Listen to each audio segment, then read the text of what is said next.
Hi friends, welcome back to my channel Shreyan VVS vlogs. So first అందరికీ అయితే ముందుగా happy Bhogi.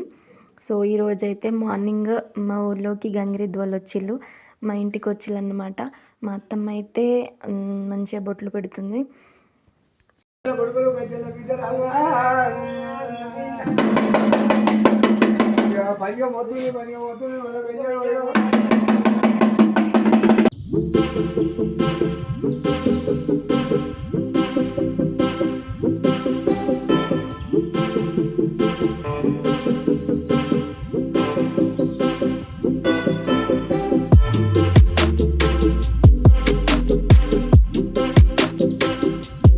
So friends, ఈసారి భోగి పండుగని మీరు ఎలా సెలబ్రేట్ చేసుకున్నారో కామెంట్ సెక్షన్లో కామెంట్ చేయండి. అలాగే నా ఈ చిన్ని బుజ్జి వీడియో మీకు నచ్చినట్లయితే లైక్ చేయండి, షేర్ చేయండి. అలాగే నా ఛానల్ని తప్పకుండా సబ్స్క్రైబ్ చేసుకోండి. నెక్స్ట్ వీడియోలో మళ్ళీ కలుద్దాం. బాయ్.